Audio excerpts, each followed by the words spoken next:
बिस्मिल्लाहिर्रहमानिर्रहीम। अस्सलाम वालेकुम। मैं हूं मोहसिन अहमद और आज से हम डायनामिकली वेब पेजेस को डेवलप करना शुरू करेंगे। हमने इससे पहले स्टैटिकली वेब पेजेस को डिज़ाइन करना सीखा HTML, CSS और बूटस्ट्रैप को यूज़ करते हुए, और उसके बाद फिर हमने PHP विद डेटाबेस MySQL हमने उसके ऑपरेशंस को ऑब्ज़र्व किया। हमने सीखा कि किस तरह हम डेटाबेस के साथ डिफरेंट ऑपरेशंस परफॉर्म कर सकते हैं और डायनामिकली हम किस तरह उन ऑपरेशंस को अपने वेब पेजेस से एक्सेस कर सकते हैं। उन क्यूरीज़ को, उन एक्शंस को एग्जीक्यूट करने के लिए हम किस तरह अपनी वेबसाइट का इस्तेमाल कर सकते हैं। बट हमने उन एक्शंस को अपने फ्रंट एंड के साथ कनेक्ट नहीं किया। अब हम प्रॉपर एक प्लेटफॉर्म डेवलप करने की कोशिश करेंगे और सीखेंगे कि किस तरह प्लेटफॉर्म डेवलप करते हुए फ्रंट एंड के साथ बैक एंड के ऑपरेशंस को कनेक्ट करके उनकी एग्जीक्यूशन परफॉर्म की जा सकती है। हम इससे पहले ब्लॉगर के एक डेटाबेस पे काम कर रहे थे। हमने देखा कि यहाँ हमारे पास ब्लॉग पोस्ट का एक टेबल है जिसमें हमारे पास मल्टीपल पोस्ट का डाटा आ चुका है। हमने ये डाटा कुछ खुद भी इंसर्ट किया टेस्टिंग के दौरान या लर्निंग के दौरान, और कुछ डाटा हमने ChatGPT से जनरेट करा के यहाँ पे इंसर्ट किया for the purpose of testing. So अब हम क्या करेंगे कि अब हम फ्रंट एंड पे ब्लॉगर की एक वेबसाइट बनाएंगे जिसमें हमारे पास कंप्लीट एक इंटरफेस होगा। उस इंटरफेस के थ्रू हम एक्शंस परफॉर्म करेंगे, यानी कि ब्लॉग पोस्ट क्रिएट करेंगे।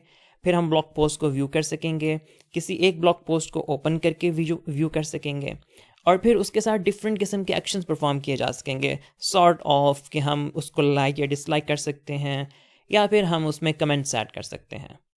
इसके लिए हमको बहुत फैंसी हाई लेवल का फ्रंट एंड डिज़ाइन नहीं करेंगे। हम एक बेसिक लेवल बूटस्ट्रैप का डिज़ाइन यूज़ करेंगे। बूटस्ट्रैप के जो कंपोनेंट्स अवेलेबल हैं उन्हीं को हम यूटिलाइज करने की कोशिश करेंगे।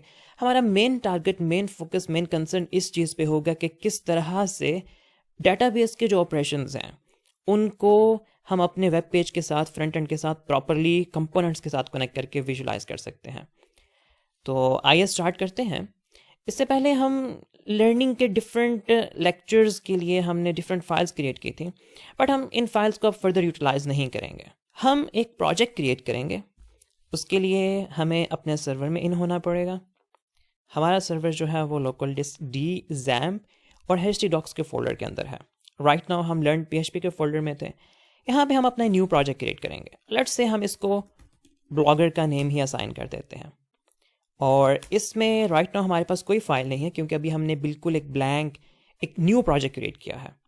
इस प्रोजेक्ट को हम ओपन कर लेते हैं अपने टेक्स्ट एडिटर में। Open folder and the directory of the folder is D, XAMPP, htdocs and blogger. Select कर लेते हैं। अब देख सकते हैं कि इसमें फ़िलहाल हमारे पास कोई भी फाइल, कोई भी कंपोनेंट नहीं है। हम यहाँ पे एक न्यू फाइल क्रिएट करते हैं। एक डिफ़ॉल्ट फाइल क्रिएट करेंगे, और डिफ़ॉल्ट फाइल के लिए हम इस चीज़ को पहले भी डिस्कस कर चुके हैं कि डिफ़ॉल्ट फाइल ब्राउज़र जो है वो इंडेक्स के नाम से क्रिएट करता है। अब हम चूँकि PHP में काम कर रहे हैं और PHP का सर्वर है हमारे पास, सो हम HTML की फ़ाइल्स भी क्रिएट कर सकते हैं, बट हम उनको अवॉइड करेंगे और हम PHP की फ़ाइल्स क्रिएट करेंगे, क्योंकि PHP की फ़ाइल्स में हम PHP के साथ साथ HTML का कोड भी लिख सकते हैं। बट HTML के कोड में HTML के अलावा हम PHP नहीं लिख सकते। इसको सेव करेंगे, और यहाँ पे हम HTML का एक स्ट्रक्चर क्रिएट कर लेते हैं।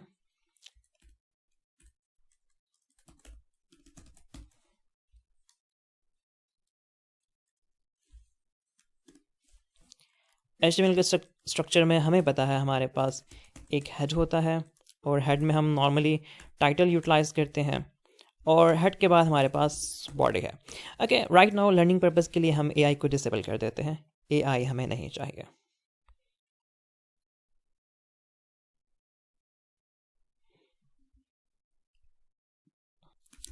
अगर हम अपने इस फोल्डर को ब्राउज़र में व्यू करें, so you can see that localhost/blogger, और हमारे पास हमारी default index file automatically access हो जाएगी। अगर हम फोर्सफुली भी इंडेक्स को एक्सेस करना चाहें तो हम कर सकते हैं। हमें बूटस्ट्रैप चाहिए। सो बूटस्ट्रैप की कनेक्टिविटी के लिए हमें बूटस्ट्रैप का CDN चाहिए। CDN कनेक्ट कर लेते हैं। अगर आपके पास इंटरनेट नहीं है और अगर डाउनलोडेड वर्जन यूज़ करना चाहें तो आप वो वर्जन भी यूज़ कर सकते हैं। हमने लर्निंग के लिए ऑलरेडी बूटस्ट्रैप को डाउनलोड किया था, और उसको हम यूटिलाइज कर रहे थे। I think it must be somewhere here. Anyhow हम दोबारा डाउनलोड कर लेते हैं, not a big deal. Bootstrap को ओपन करते हैं। बूटस्ट्रैप की कनेक्टिविटी या इंस्टॉलेशन के लिए हमारे पास दो फाइल्स होती हैं। एक हमारे पास CSS की फ़ाइल होती है और दूसरी हमारे पास JS की फ़ाइल। CS की फ़ाइल को हम हेडर में इंक्लूड करते हैं, सॉर्ट ऑफ लाइक दिस, और जो हमारे पास JS की फ़ाइल होती है उसे हम बॉडी के अंदर बट एंड पे जाके इंक्लूड करते हैं। और इसके लिए कोर वर्जन भी इंट्रोड्यूस करवाया था HTML ने, और वो ये कि आप एक मेन का टैग लिखें और मेन के टैग में आप सारा कोड लिखें जो कि आप वेबसाइट पे कंपोनेंट शो करना चाहते हैं यूज़र को, और मेन से बाहर आप अपने सारे स्क्रिप्ट्स इंक्लूड कर लें।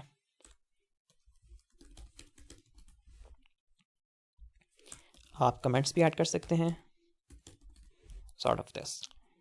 सो बूटस्ट्रैप अब हमारे पास कनेक्ट हो चुकी होगी। हम इसको एक बार रिफ्रेश कर लेते हैं।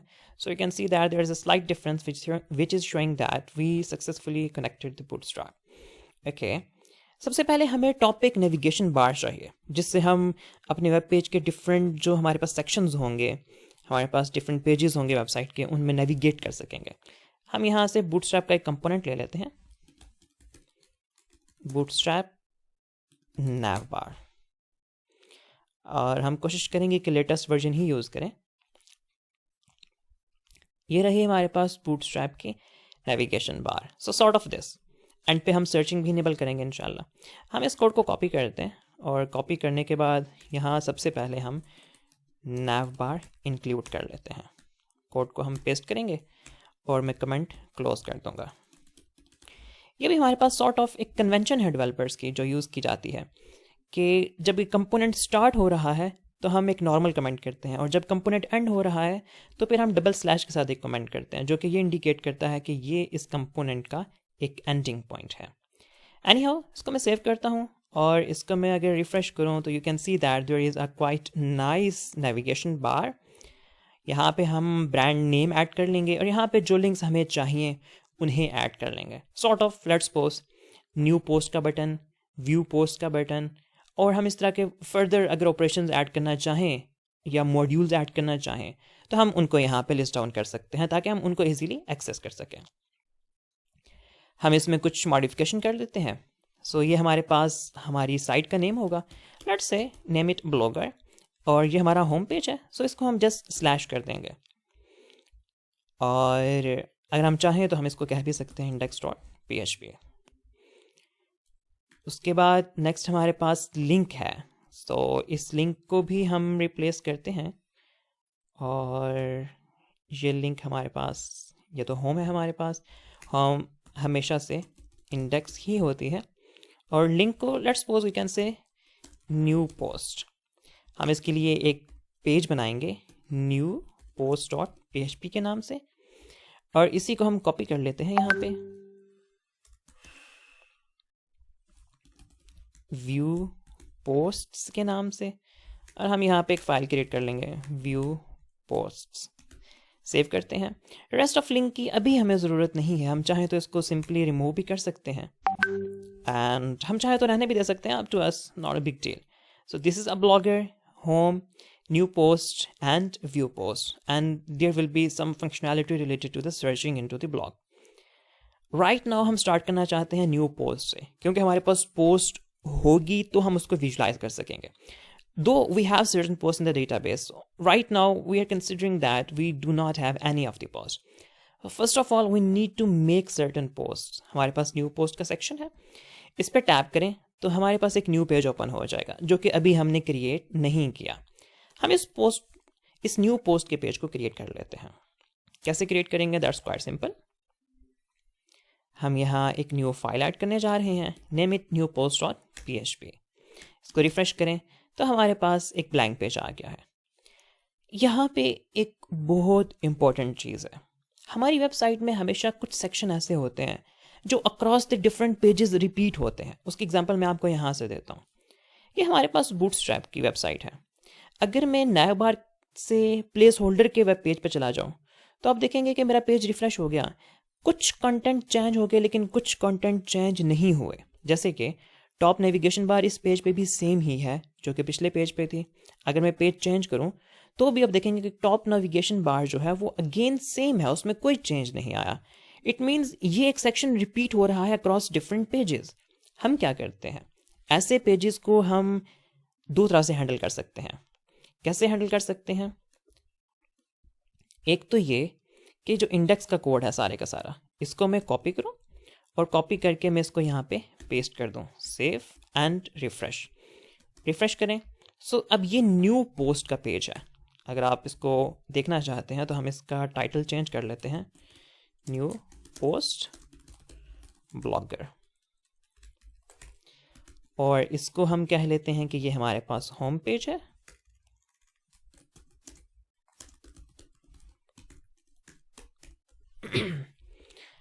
इसको भी रिफ्रेश करते हैं। सो ये होम ब्लॉगर है और ये न्यू पोस्ट ब्लॉगर है।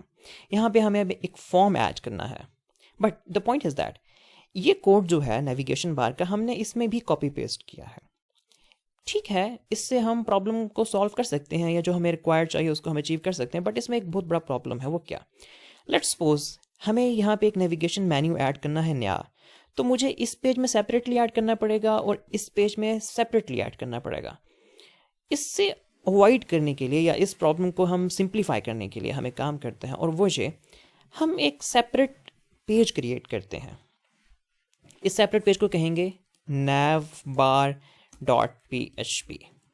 ओके, नेविगेशन का जितना कंटेंट है उस कंटेंट को हम यहाँ से कट कर लेंगे। कट करके हम इसको पेस्ट कर देंगे navbar.php में। अब हमने क्या करना है, अगर मैं इंडेक्स को सेव करूं और रिफ्रेश करूं, you will see that this navigation has gone, क्योंकि वो तो हमने कट करके दूसरे पेज में इंक्लूड कर दिया। अब हम उस पेज को यहाँ पे रिक्वायर करेंगे। कैसे करेंगे? उसके मल्टीपल वेज हैं। एक वे जो उसका है वो ये है रिक्वायर वंस, और यहाँ पे हम उसको पाथ देंगे होम navbar.php, और चूंकि ये PHP का कोड है तो हम इसको PHP के टैग्स में इंक्लूड करेंगे, सॉर्ट ऑफ दिस।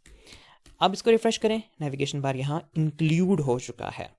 एक्चुअली इसके लिए इंक्लूड की कमांड होती है, इंक्लूड वंस की कमांड होती है, रिक्वायर की कमांड होती है और रिक्वायर वंस की कमांड होती है। इंक्लूड और इंक्लूड वंस में डिफरेंस ये है कि इंक्लूड से आप मल्टीपल टाइम्स भी इंक्लूड कर सकते हैं, बट इंक्लूड वंस से अगर इस फाइल को पहले इंक्लूड कर चुके हैं तो दोबारा अगर इसको इंक्लूड करेंगे तो वो इंक्लूड करने नहीं देगा। ओके, बट रिक्वायर और इंक्लूड में मेजर डिफरेंस है। इंक्लूड में अगर वो फाइल ना भी मिले तो वो प्रोसीड कर जाता है, लेकिन रिक्वायर में अगर वो फाइल ना मिले तो वो प्रोसीड नहीं करेगा। जैसे कि मैं आपको करके दिखाता हूँ, include, save, refresh, same output. But अगर मैं फाइल का नेम डिस्टर्ब कर देता हूँ, इसको सेव करता हूँ, रिफ्रेश करता हूँ, उसने मुझे वार्निंग दी है बट वो प्रोसीड कर जाएगा, sort of like this is some other component. इसको सेव करें, इसको रिफ्रेश करें, so you can see the component.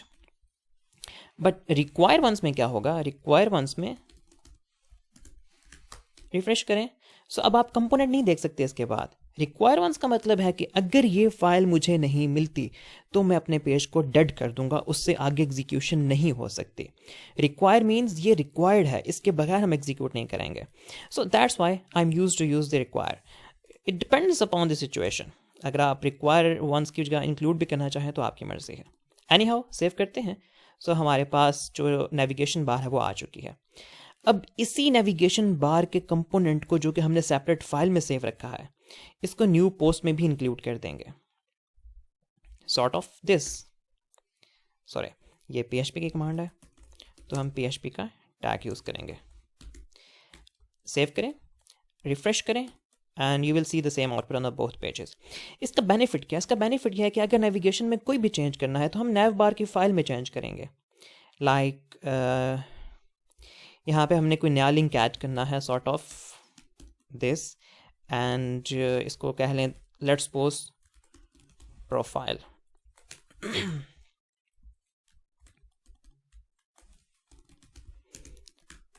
आप रिफ्रेश करें, यहाँ भी आ गया, और रिफ्रेश करें, यहाँ भी आ गया, क्योंकि ये एक फाइल दोनों पेजेस में इंक्लूडेड है। वो फाइल में जहाँ भी आप एडिट करेंगे, जहाँ जहाँ वो इंक्लूडेड है वहाँ वहाँ उसका इम्पैक्ट क्रिएट हो जाएगा। दैट्स वाई हम जो same component across the pages work करते हैं स्टैटिकली, या हमेशा वो इंक्लूडेड रहते हैं, तो उनको हम एक सेपरेट फाइल में रखते हैं और उसे हम इंक्लूड कर लेते हैं। इसमें फर्दर जो है थोड़ी सी डायरेक्टरी इंप्रूवमेंट की जा सकती है कि नैवबार की जो फाइल है ये डायरेक्टली हम अपने फोल्डर में नहीं ऐड करते, बल्कि हमारे फोल्डर या हमारे प्रोजेक्ट के अंदर एक और फोल्डर होता है, उसका नाम होता है इंक्लूड्स, या फिर इसको कहा जाता है पार्शल्स।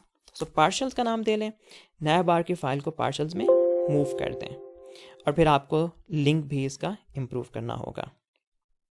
It is inside partials and then navbar. Similarly here, it is inside partials and then navbar. Refresh and there you go. यहाँ तक हमारा जो सेटअप था वो कंप्लीट हो चुका। अब हम न्यू पोस्ट के पेज पे काम करेंगे और यहाँ हम एक फॉर्म क्रिएट करेंगे जिससे हम पोस्ट कर सकेंगे कोई भी पोस्ट, कोई भी ब्लॉग लिख सकेंगे, कोई भी पोस्ट लिख सकेंगे। हमारे पास ये रहा न्यू पोस्ट का सेक्शन। यहाँ पे हम एक फॉर्म क्रिएट कर लेते हैं, नैवबार के बाद उसको कह लेते हैं पोस्ट फॉर्म, और यहाँ हम अपना फॉर्म क्रिएट कर लेते हैं जिसमें हम कुछ इनपुट्स लेंगे, सॉर्ट ऑफ पोस्ट का टाइटल और यू कैन से पोस्ट की डिस्क्रिप्शन या डिटेल्स उसके। इसके लिए हम एक फॉर्म क्रिएट कर लेते हैं। उससे पहले हमें बूटस्ट्रैप का स्ट्रक्चर ज़रूर क्रिएट करना होगा। यहाँ पे उसका स्ट्रक्चर क्या है कि हमारे पास एक डिव होती है और you can create a section.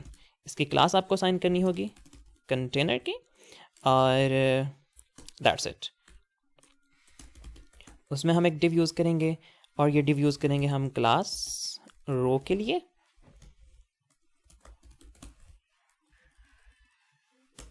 और उसके बाद हमारे पास एक डिव आएगी class call sm। Let's suppose हम 10 कॉलम्स क्रिएट करने जा रहे हैं। डिव क्लोज करेंगे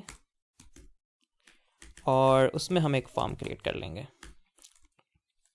फॉर्म में हमारे पास सबसे पहले आएगी डिव, फिर इसको हम एक क्लास देंगे फॉर्म ग्रुप की, और इस फॉर्म ग्रुप में हमने एक तो लेबल ऐड करना है, और इसको हम कह सकते हैं पोस्ट टाइटल, एंड यहाँ पे हमारे पास आएगा एक इनपुट, इसकी टाइप होगी टेक्स्ट, और इसको हम क्लास असाइन कर सकते हैं फॉर्म कंट्रोल की, and this might be containing some placeholders saying that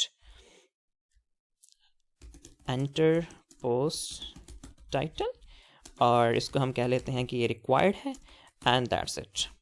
और हम इसी को कॉपी कर सकते हैं Ctrl C and Ctrl V। इसको हम पोस्ट टाइटल की बजाय कह सकते हैं description और something like that। Instead of input, we will be using text area, और इसका भी हम प्लेस होल्डर ऐड कर सकते हैं।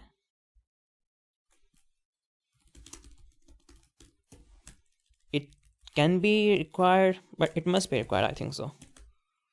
text area क्लोज हो जाएगा, सेव करें, एंड उसके बाद हमें चाहिए एक button,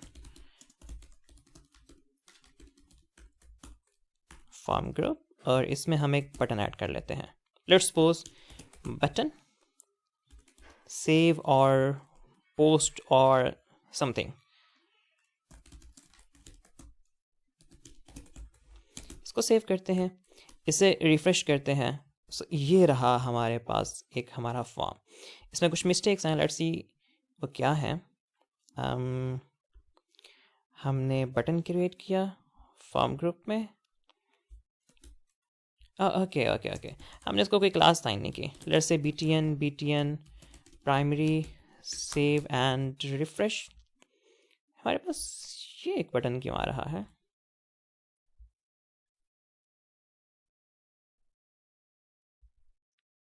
I think we made some mistake, but where it is?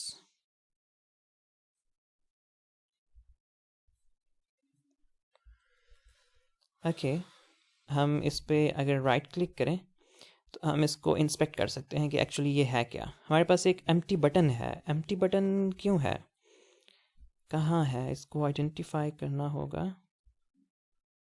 Okay tag close करना था, that's good. Refresh and there you go. हम इस फॉर्म को थोड़ा सा और फैंसी कर सकते हैं। There could be several ways. Let's suppose हम इस फॉर्म को एक विड्थ असाइन कर दें और इसको कुछ क्लासेस असाइन कर दें। Let's suppose form, and shadow sm and give some margin. Let's suppose 5. Give some padding. Let's suppose 3. Save and refresh. There you go. And we can also add some border to it, and we can do some other stuff as well. हम padding increase कर देते हैं, save करते हैं, refresh करते हैं. Okay, padding ज़्यादा है, पैडिंग इतनी नहीं चाहिए हमें. May be 4 would be enough. और हम यहाँ पे एक हेडिंग ऐड कर सकते हैं. Let's suppose heading of heading 3 and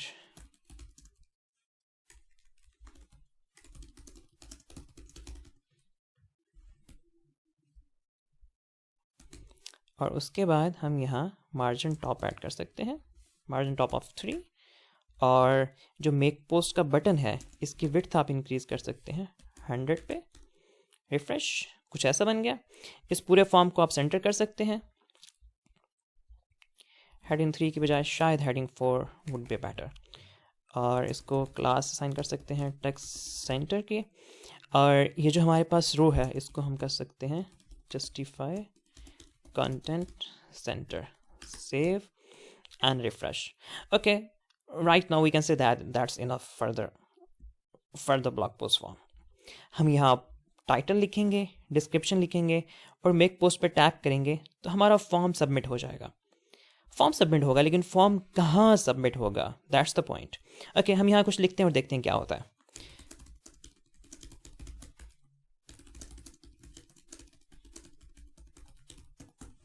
हम एक पोस्ट पर टैप करते हैं, हमारा पेज रिफ्रेश हुआ.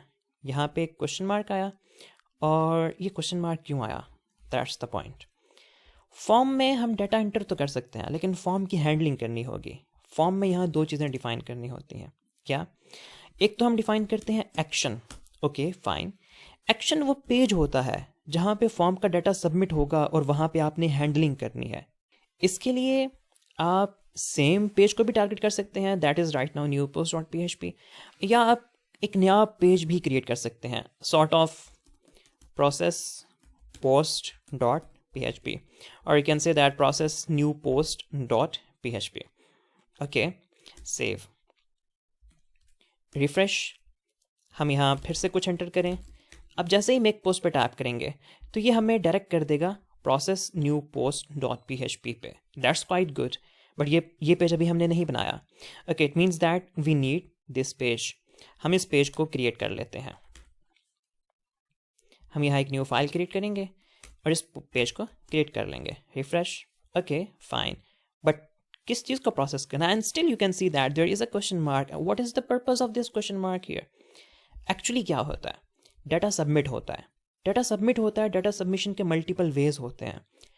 डाटा सबमिशन के लिए सबसे पहले तो आपने ये जो इनपुट फील्ड्स बनाई हैं, either it is an input tag or it is a text area tag or any other tag inside the form. इसे नेम असाइन करना होता है. वो नेम एक वेरिएबल होता है. जैसे कि आप कहते हैं x is equal to 50,000, y is equal to 40,000. So ये x और y 2 वेरिएबल्स हैं.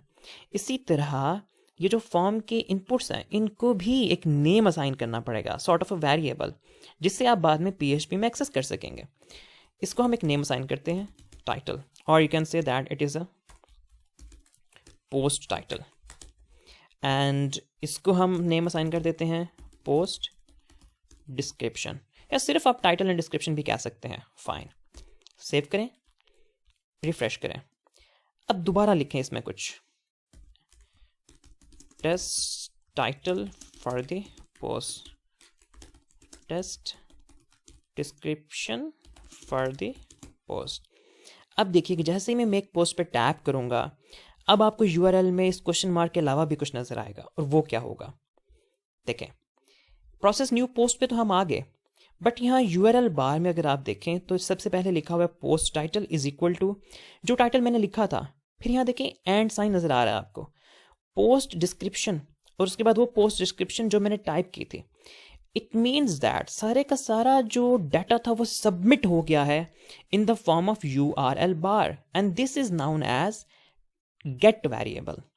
ये बाय डिफॉल्ट होता है. अगर हम फॉर्म में डिफाइन ना भी करें ना, तो ये बाय डिफॉल्ट होता है method. Method is equal to get. Okay fine. But point is that अब इसको हैंडल कैसे करना है, दैट्स क्वाइट सिंपल। हम आएंगे प्रोसेस न्यू पोस्ट में, यहाँ पे PHP का कोड लिखेंगे, ये एक स्क्रिप्ट होगा जो कि डाटा हैंडल करेगा। हमें सबसे पहले देखना है कि हमारे पास कोई डाटा है या नहीं। अगर डाटा है तो उसको हम गेट कर लेंगे। कैसे गेट करेंगे, ये जो वेरिएबल्स सेंड हुए हैं ना, सबमिट हुए हैं हमारे पास फॉर्म में, ये वेरिएबल जो है इनको कहा जाता है ग्लोबल वेरिएबल्स। इससे पहले हम वेरिएबल बनाते थे $x equal to something like this, $name is equal to Mohsin Ahmed, and इस तरह हम मल्टीपल वेरिएबल्स क्रिएट किया करते थे। बट अब ये जो वेरिएबल्स फॉर्म ने सबमिट किए हैं ये डिफ़ॉल्ट वेरिएबल्स हैं, ये सिस्टम में ऑलरेडी डिफाइंड हैं और ये इन दी फॉर्म ऑफ एरेज आए हैं। हमने एरेज को पढ़ा था कि हमारे पास कलेक्शन ऑफ वैल्यूज़ होती है एक वेरिएबल के अंदर। ये भी एक वेरिएबल है, एक एरे है। और इसको कैसे एक्सेस करते हैं, इसे कहा जाता है $_get array। अगर मैं आपको ये एरे एक्सेस करके दिखाऊं ना तो आप देख सकेंगे, इसको डंप करके अगर मैं दिखाऊं इस एरे में क्या है तो आप देख सकेंगे बड़े अच्छे तरह से। इसमें दो वेरिएबल्स एग्जिस्ट करते हैं, post title and post description. So अब मुझे यहाँ पे फॉर्म की वैल्यूज़ को गेट करना है। Title is equal to $_get, array है तो यहाँ स्क्वायर ब्रैकेट्स आएंगे और फिर उसकी की वैल्यू, की नेम उसका आएगा। क्या नेम है, पोस्ट टाइटल।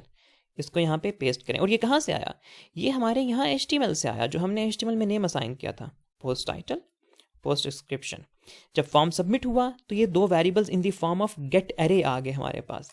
यहाँ टाइटल को एक्सेस कर लिया और यहाँ हम डिस्क्रिप्शन को एक्सेस कर लेंगे।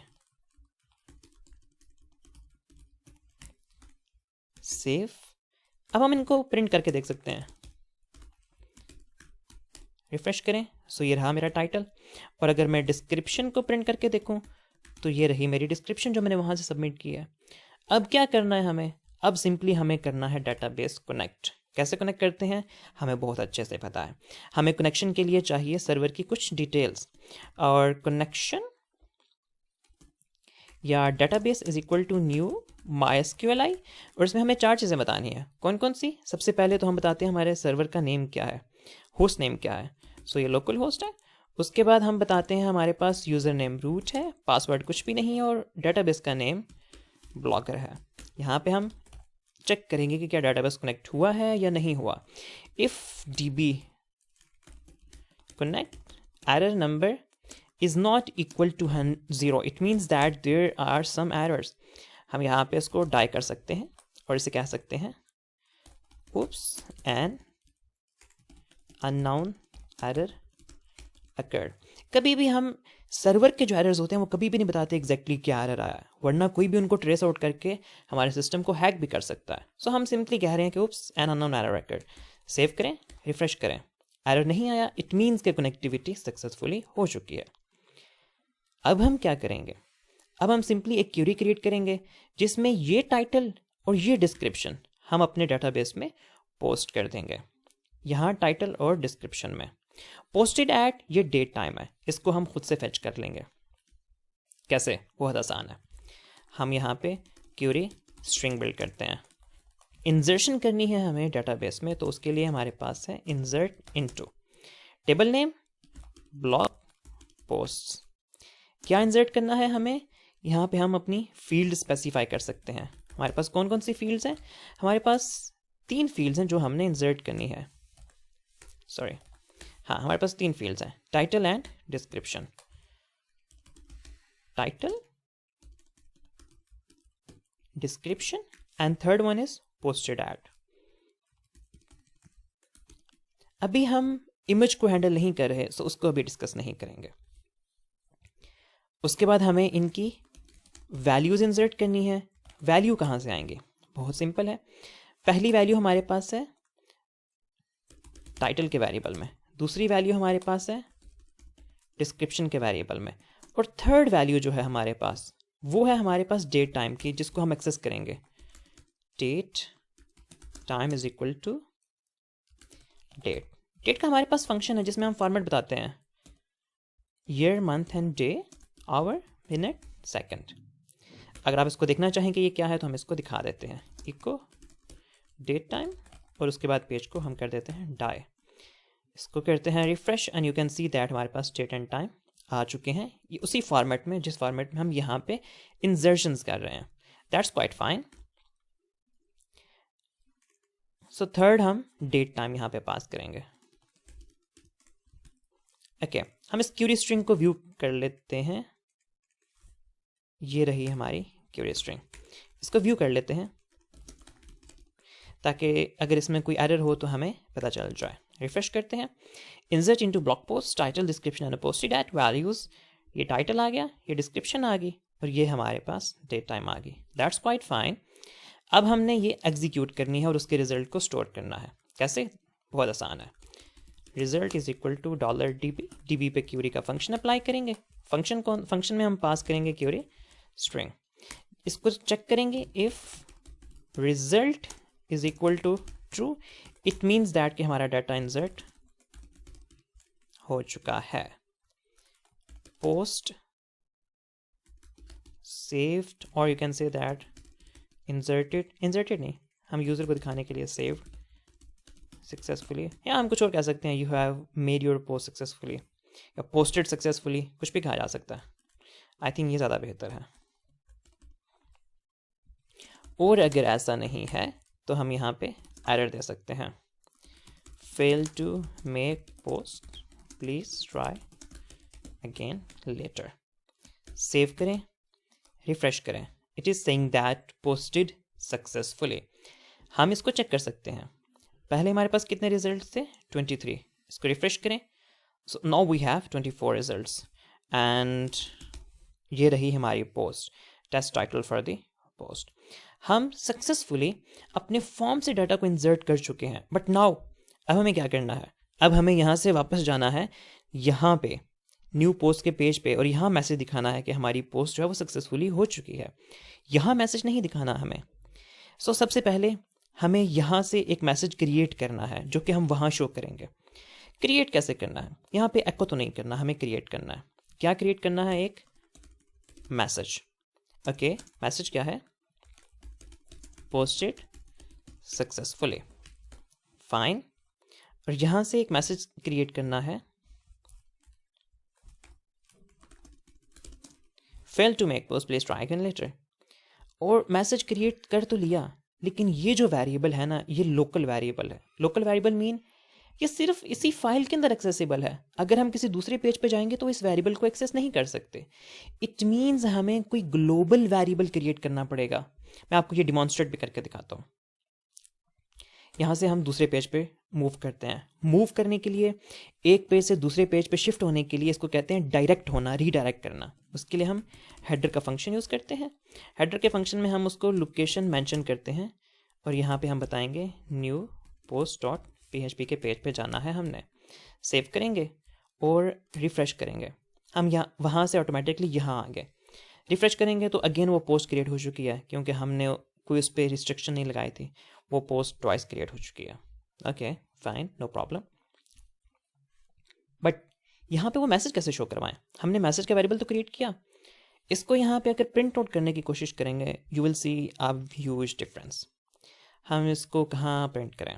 सॉर्ट ऑफ ओके, फॉर्म के अंदर कर लेते हैं. ये रहा हमारा फॉर्म, ये रहा हमारा फॉर्म से पहले का कॉलम. यहाँ पे एक डिफ क्रिएट करते हैं और यहाँ पे इसको प्रिंट करते हैं इको मैसेज. सेव करें, रिफ्रेश करें. It is saying undefined variable message. Obviously ये मैसेज का वेरिएबल इस पेज में तो डिफाइन नहीं किया गया. इस मैसेज के वेरिएबल को तो हमने डिफाइन किया था प्रोसेस के पेज पे. इसको हम वहाँ एक्सेस कर ही नहीं सकते. उसकी बजाय हमें क्या करना होगा? हमें करना होगा एक ग्लोबल वेरिएबल. जैसे कि देखें, गेट एक ग्लोबल वेरिएबल है जो कि यहाँ से क्रिएट हुआ और यहाँ एक्सेस कर लिया हमने. इसी तरह हमारे पास कुछ और ग्लोबल वेरिएबल होते हैं, जैसे कि $_सेशन. सेशन हम क्रिएट कर सकते हैं. सेशन एक एरे है तो इसके लिए स्क्वायर ब्रैकेट्स, और यहाँ पे हम इसको नेम दे सकते हैं. Let's suppose success message. इसी तरह इसके लिए भी हम क्रिएट कर लेंगे सेशन एरर मैसेज. अब हमने 2 सेशन क्रिएट कर लिए. या तो ये क्रिएट होगा या ये क्रिएट होगा. That's fine, save. But session को यूज़ करने के लिए एक और प्रॉब्लम है, और वो क्या मैं आपको बताता हूँ. हम एक और टेस्टिंग करते हैं। क्या टेस्टिंग करते हैं? इस सक्सेस मैसेज को हम वहाँ प्रिंट करेंगे, कंट्रोल सी करते हैं और इसको यहाँ पे कंट्रोल भी कर लेते हैं। Okay, refresh. Again it is saying undefined global variable session on line 22। Okay, अभी तो हमने इसको क्रिएट ही नहीं किया ना, क्योंकि अभी हमने पोस्ट ही नहीं क्रिएट की। दोबारा से हम पोस्ट क्रिएट करते हैं, another post dummy description, make post. Okay, हम वहाँ गए, पोस्ट हुई कि नहीं हुई, हम रिफ्रेश करके देखते हैं। ये काउंट 25 से 26 हो जाना चाहिए। हम इसको सर्च भी कर लेते हैं।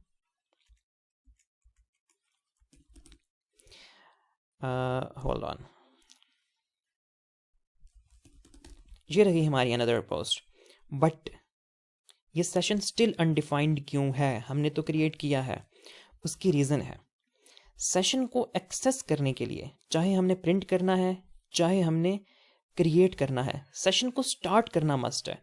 और सेशन कहाँ स्टार्ट होगा? PHP की पहली कमांड में। यहाँ पे हमें कमांड यूज़ करते हैं सेशन स्टार्ट की। सेशन स्टार्ट करने के बाद हम सेशन को एक्सेस कर सकते हैं। सिमिलरली यहाँ भी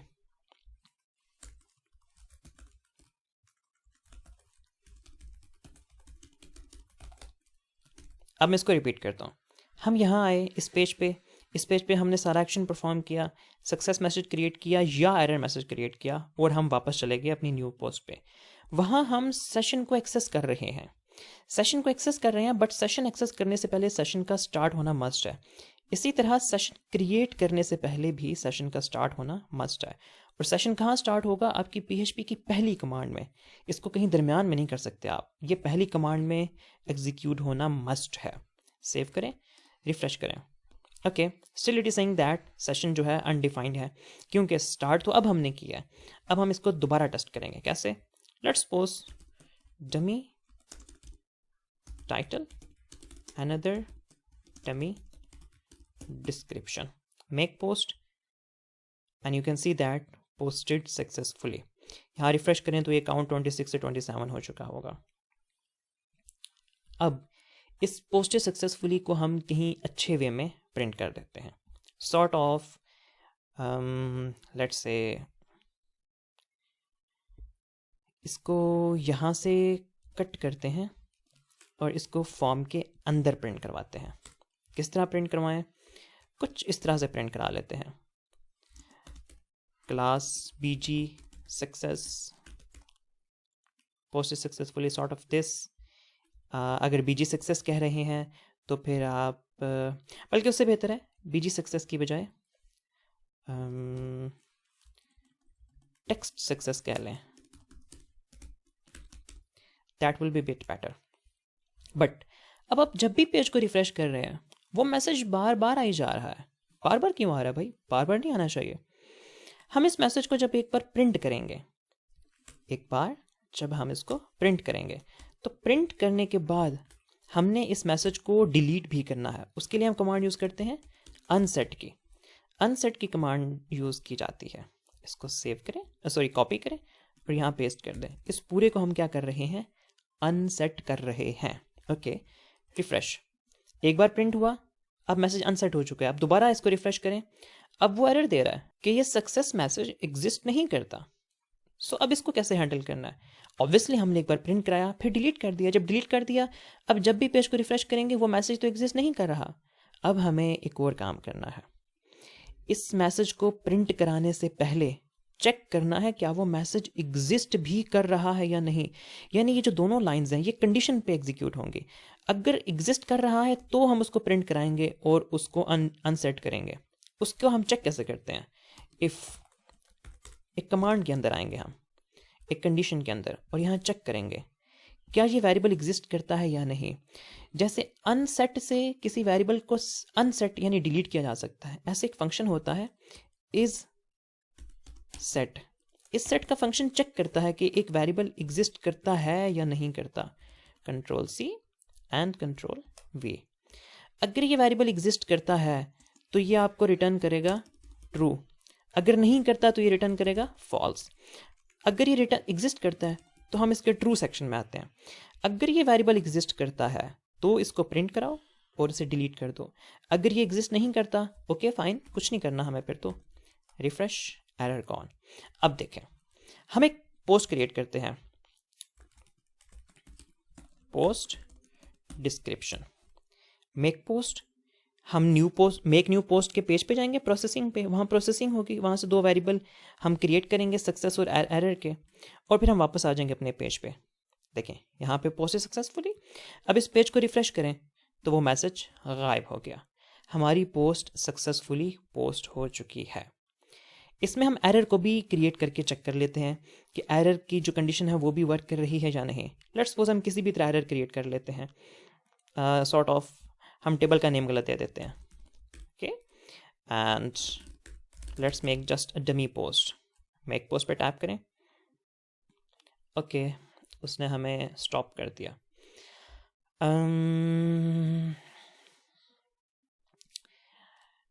ओके, हम एक्चुअली एरर के वेरिएबल को टेस्ट करना चाहते हैं।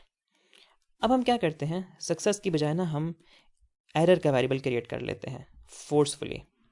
इसको यहाँ से कॉपी करें और इसको यहाँ पे पेस्ट कर दें। ओके, अब हम जब यहाँ इस पेज पे वापस आ रहे हैं, अब हमारे पास कोई सक्सेस मैसेज नहीं आ रहा क्योंकि अब हमने एरर का मैसेज क्रिएट किया।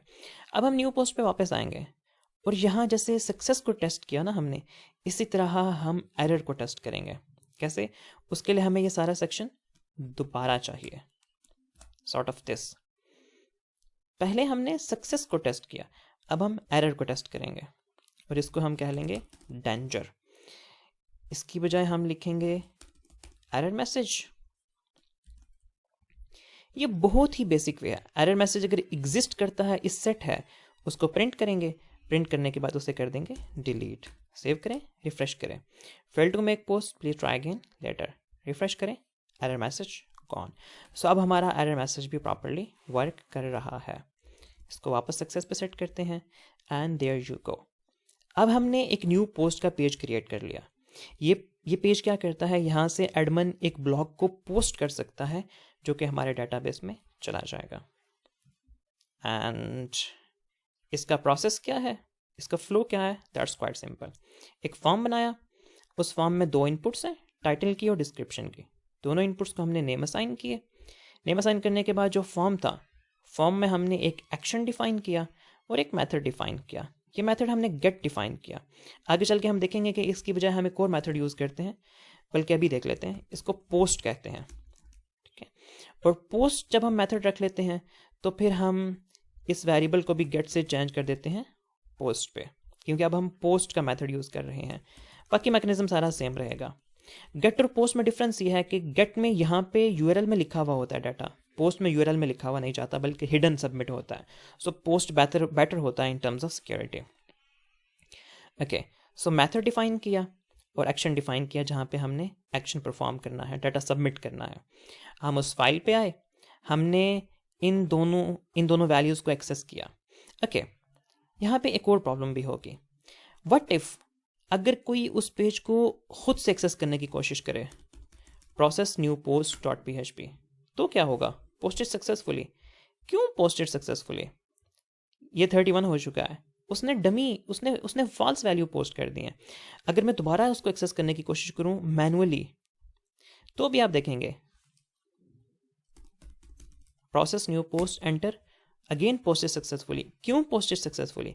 क्योंकि अभी हमने उस पर रिस्ट्रिक्शन नहीं लगाए। मैं आपको यहाँ कुछ डिमॉन्स्ट्रेट करवाता हूँ। अब मैं इसको एक्सेस करता हूँ तो आप देखेंगे कुछ। जैसे ही मैं प्रोसेस न्यू पोस्ट के पेज पे आया, उसने मुझे वार्निंग दी अनडिफाइंड एरे की पोस्ट टाइटल, क्योंकि अब मैं फॉर्म सबमिट करके नहीं आया, मैंने डायरेक्टली इसको एक्सेस करने की कोशिश की है। सो इस केस में एरर आना चाहिए। क्या एरर आना चाहिए? ये 2 वेरिएबल तो भी एग्जिस्ट ही नहीं करते, तो हम इस पेज पे क्यों आए हैं? अब जब हम इस पेज पे आए और इसकी वैल्यूज एक्सेस करने की कोशिश की, हमें एक चीज़ चेक करनी है कि क्या ये 2 वेरिएबल एग्जिस्ट करते हैं या नहीं। यानी कि हमें चेक करना है वेरिएबल्स एग्जिस्टेंस। कौन से वेरिएबल? फॉर्म वेरिएबल्स की एग्जिस्टेंस चेक करनी है हमें। कैसे चेक की जाती है? इस सेट के थ्रू। इस सेट, देखें, मैं आपको डिमॉन्स्ट्रेट करता हूँ कि ये इस सेट क्या करता है। यहाँ पे पेस्ट करें, ओके, और इसको हम करते हैं प्रिंट आपको दिखाने के लिए।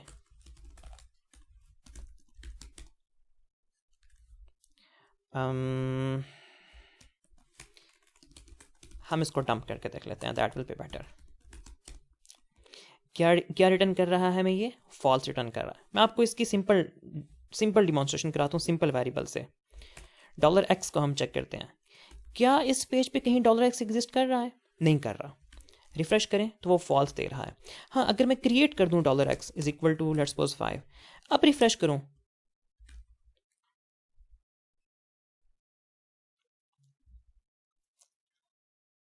तो इसको ट्रू रिटर्न करना चाहिए। ओके, फॉर्म सेव नहीं हुआ था, अब ये मुझे ट्रू रिटर्न कर रहा है। ठीक है, सो अगर वेरिएबल हो तो ये ट्रू देता है, वेरिएबल ना हो तो ये फॉल्स देता है। सो हम इस सेट को चेक करेंगे, if is set is equal to true. किस चीज़ की सेटिंग? इस चीज़ की setting. Control C and control V, comma दूसरे की भी सेटिंग, ये भी तो है हमारे पास, control C and control V. इसको सेव करें। ओके, अगर ऐसा है, अगर ये दोनों एग्जिस्ट करते हैं तो हमें ये सारा एक्शन परफॉर्म करना है। कौन से वाला सारा एक्शन? ये फॉर्म सबमिशन वाला। या हम इसको रिवर्स भी चेक कर सकते हैं, अगर ये एग्जिस्ट नहीं करते, अगर ये फॉल्स है, ठीक है, अगर ये फॉल्स है, अगर ये एग्जिस्ट नहीं करते तो हम फर्दर प्रोसीड नहीं करेंगे, यहीं से उसको पकड़ के बाहर निकाल देंगे कि भाई आप गलत जगह आ गए। Location new post dot php, new post dot php, save, refresh, हम न्यू पोस्ट पे आ गए। सॉरी, अब हम अगेन जाते हैं,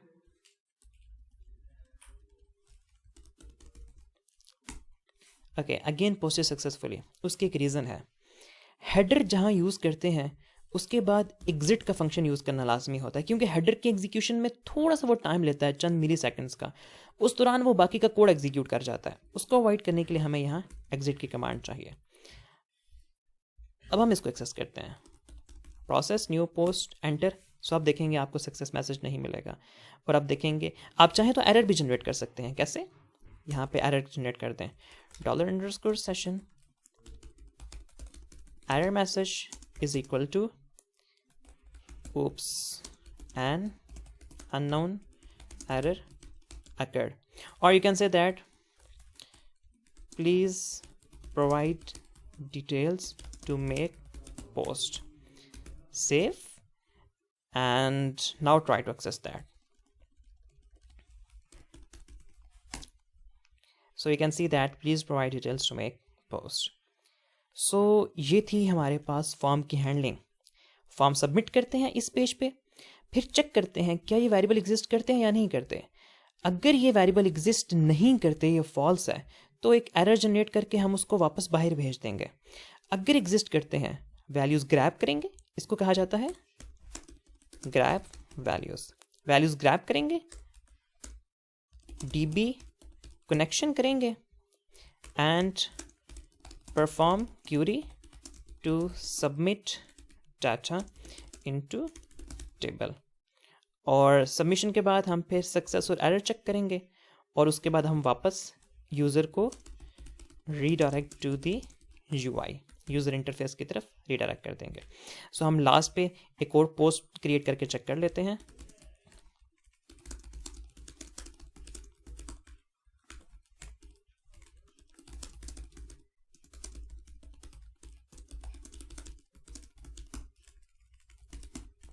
hit enter, posted successfully. So हमने सक्सेसफुली फ्रंट एंड क्रिएट करके उसको हमने बैक एंड के साथ कनेक्ट किया, और हमने एक पोस्ट क्रिएट करना सीख लिया। आई होप कि आपको ये सारी डिस्कशन, ये सारी डिमॉन्स्ट्रेशन अच्छे से समझ आ गई होगी। बट स्टिल अगर आपको कहीं किसी स्टेप पे, किसी फेज पे कोई कन्फ्यूजन हो, आप कमेंट्स कर सकते हैं, आप किसी भी तरह पूछ सकते हैं।